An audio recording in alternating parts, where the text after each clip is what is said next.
I think it's fair to say that we would want to look at 4 categories of investment in Africa for that breakthrough. The first is in rural development, especially to spur agricultural development. The second is in the urban areas. Africa, throughout its history, has been predominantly rural, but it's fast urbanizing, and therefore productive, dynamic cities that can meet the needs of their populations is crucial. The third category, broadly, I would say, is the national infrastructure, the road network, the rail network, the power grids, the management at large scale of water resources. Because Africa historically has been bereft of the vital infrastructure that it needs for national or regional development. And the fourth big category that I would bid us to look at is demography. And that is the challenge of Africa's still very, very fast population growth. It all tells us that a high priority for Africa to break out of extreme poverty is to invest in its smallholder farmers with government programs that enable even the poorest farmers to get the inputs that they need, whether on credit or as a grant, so that they can have higher yields, higher income, and thereby start investing in these crucial inputs. And then peasant farmers stuck in poverty can become commercial farmers, earning a good income and then using a part of that improved income to keep making the investments in soil nutrients, in water management, and in improved seed varieties. Good job, Professor Sachs. Now we're listening to our own Emeka Anyankwu, former Secretary General of the Commonwealth. He discusses effective leadership for national growth. Chief Anyankwu tries to highlight qualities a leader should have to take his nation and the people to a state of full development.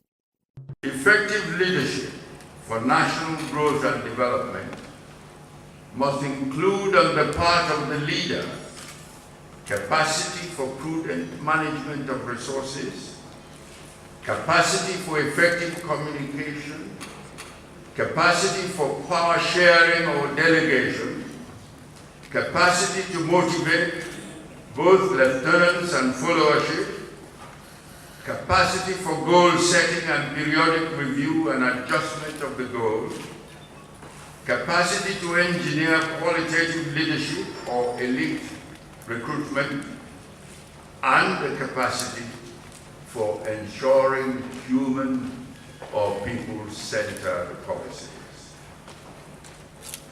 Nigeria has its peculiar national circumstances, but it shares many of these national circumstances with countries like Malaysia and Indonesia.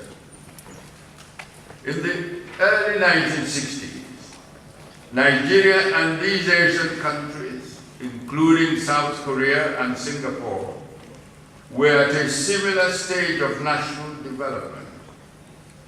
But now, apart from Singapore, which has progressed from third world to the first, Malaysia, South Korea, and Indonesia have long surpassed Nigeria, thanks in the main to their leadership.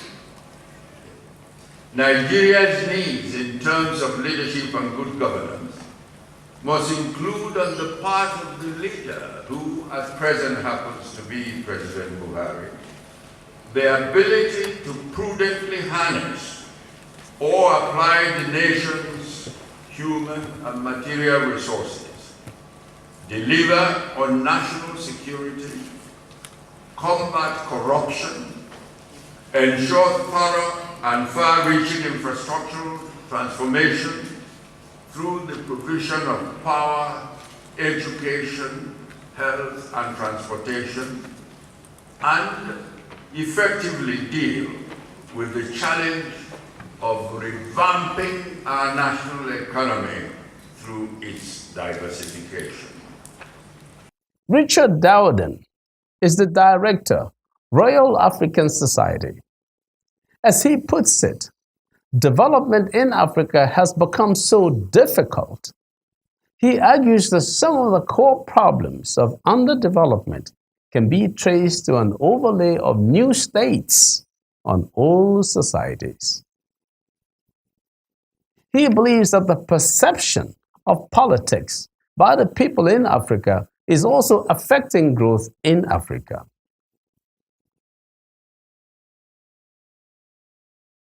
I don't think there's a single answer, but the one that I think is the most important factor is it's the politics. You know, to misquote Bill Clinton, it's the politics, stupid. And that goes back to the colonial project, the way Africa's societies, between 6,000 and 10,000 political units that existed pre-colonial times, were carved up by outsiders, simply drawing lines on maps and, you know, between Germany, France, Britain, saying, right, that bit's your bit, that's bit, we'll put the line there, often dividing whole societies.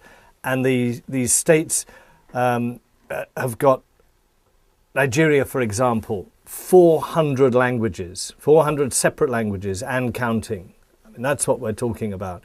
Maybe as many or more centers of old political power. So it's the overlay of these new states on old societies. And states that had, those societies had no part in their creation at all. They were just created and then handed over to them suddenly in the 1950s and 60s. You're independent now, off you go. And to think you can create a nation state like that was always madness. So it is the evolution of those societies that I think it'll take a lot of time. It'll take generations for those nation states to create the sort of feeling of citizenship that Americans have or British people have. And so I just don't think, I think that's the core of the failure of development. Lots of countries going along nicely, suddenly huge political upheaval, maybe even civil war, all destroyed. Everybody flees, the money shifts out. And I think that's one. And I think the other one, which is closely linked to it, is that Africa's politics have fallen into the hands of elites, as the Nigerians would call them. These are a class of people who are pure business politicians. And business and politics go together in Africa. You cannot stand as a poor man. I came across a wonderful example the other day from Kenya, where a man who cycled around on a bicycle was trying to get himself elected. And the people just laughed at him and they say, you've only got a bicycle. What can you do for us? We need a big man with a big car with money.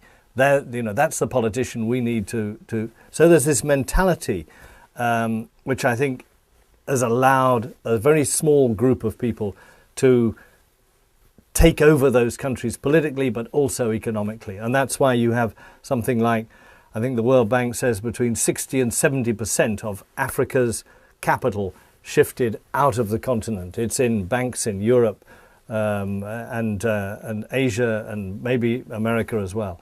But these people just do what the colonialists did, which was suck the wealth out and shift it overseas.